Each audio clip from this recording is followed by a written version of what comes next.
Hello everyone, welcome to my YouTube channel. My name is Anne-Marie, and today I'm going to discuss 10 Things I Love About You, How to Solve Your Own Murder by Kristen Perrin.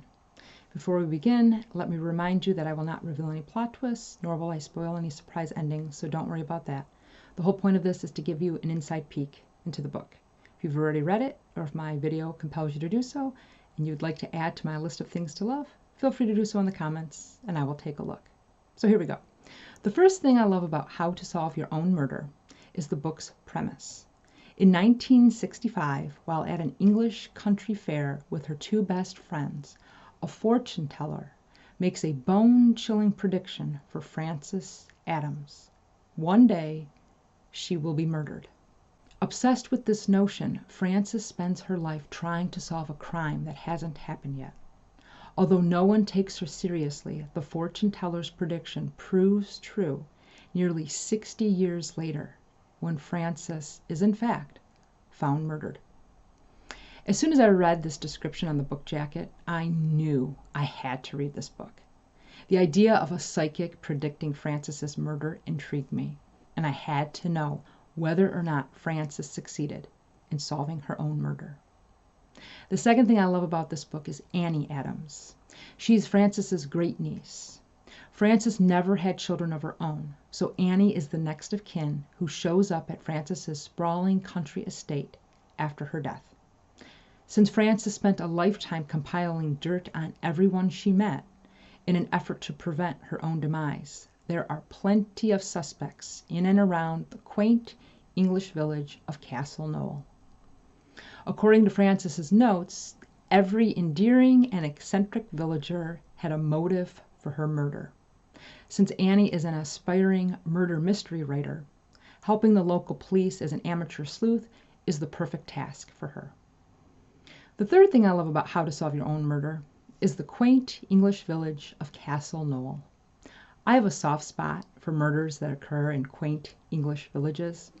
They're very MIDSOMER murders and Father Brownish, and I cannot get enough of them. Whether in books or on screen, I absolutely adore them.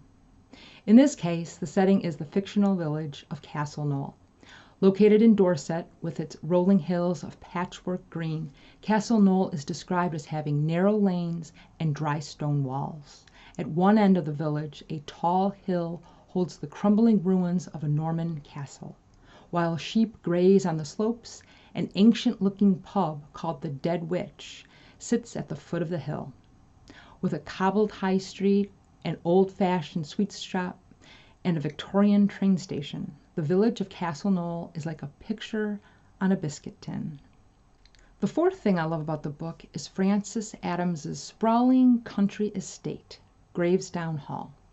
Tucked behind a veil of dark green cypress and clipped clouds of hedges, Gravesdown Hall is a sandy stone building that's both stately and gloomy, with 3 stories of diamond-latticed windows. Inside there's a dining hall with massive stone fireplaces on both ends, vaulted ceilings with dark wood beams, tall windows, and a huge chandelier sparkling with hundreds of crystals. There's also a massive kitchen complete with a large fireplace and a huge island topped with thick wood. To the rear of the kitchen is an attached greenhouse that contains a jungle of lush plants. The estate also contains a library with an attached bonus room that we'll discuss in a bit.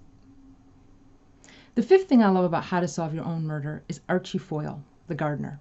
In Chapter 5, he's described as the storybook version of an old gardener with worn-out overalls, work boots, and deep folds in his face, leathery from a lifetime spent outside. Although a professional landscaping team takes care of the expansive lawns of the Gravesdown estate, Archie does the delicate stuff, like shaping the hedges.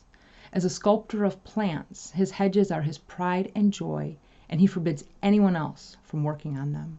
Archie also works his fields about a half-mile down from the formal gardens of the estate, which we learn more about in Chapter 25 when Annie takes Frances's Rolls-Royce Phantom II on a joyride to Foil Farms. The sixth thing I love about this book is how the background details are told using journal entries. The book starts with a prologue from the 1965 Castlenull Country Fair. This is when Frances receives her prophecy of murder. From that point on, the chapters alternate between present day and italicized journal entries from 1966. The first is dated September 10, 1966, and the last is dated January 10, 1967, so they cover a span of 4 months. These journal entries contain clues that help Annie determine what happened in the past that ultimately led to her great-aunt's murder nearly 60 years later. The seventh thing I love about this book is Frances Adams. She's a local legend, the weird old lady with the huge country house and piles of money who was so obsessed with a psychic's prediction that she spent all her time digging up dirt on anyone who crossed her path, just in case they turned out to be her murderer. Prior to her death, when she wasn't working on solving her impending murder, her primary hobby was flower arranging, and she worked as an amateur florist. The eighth thing I love about How to Solve Your Own Murder is Frances's will. Let's just say it's complicated. Frances left a letter detailing what she wanted to be done with her estate, which also includes the sum of 40 million pounds. Remember, Frances was considered in and around town as the reclusive, nutty old rich lady. However, when you read the letter she left with her will, you'll realize that she was also very creative and clever.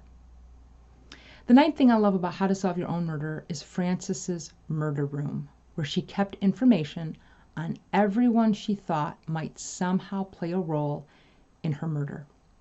In the secret little room connected to her library, Frances maintained a floor-to-ceiling murder board with her name and picture at the center. Colored strings reached out toward old photos pinned to the wall. Post-its, notebook paper, and newspaper clippings filled all the gaps in between, in addition to 10 metal filing cabinets where she stored information on everyone. She also owned a murder-themed collection of books consisting of plant encyclopedias, chemistry textbooks, true crime volumes, and books on psychology, puzzles, poisons, and weaponry. The 10th thing I love about this book is that for me personally, it checks all the boxes for what I like in a book. A prophecy of murder, check. Set in a quaint English village, check. Journal entries from the past that provide necessary details for solving the mystery, check. Quirky yet likable characters that make it difficult to decide who did it, double check. As I mentioned earlier, the premise of this book immediately drew me into the story, and it did not disappoint. How to Solve Your Own Murder is a charming whodunit that kept me guessing until its final pages, and I highly recommend it.